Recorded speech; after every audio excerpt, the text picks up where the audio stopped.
Herkese Eskişehir'den günaydın.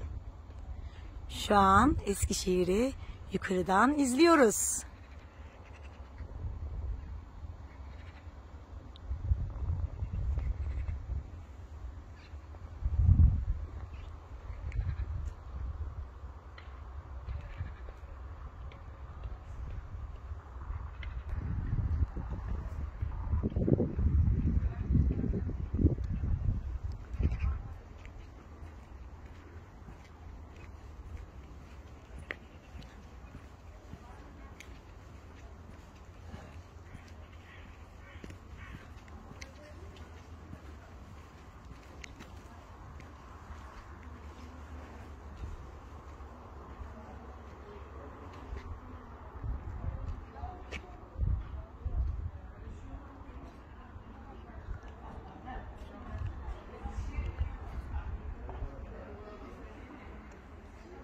Bugün günümüz böyle doğa harikası bir yerle başladı.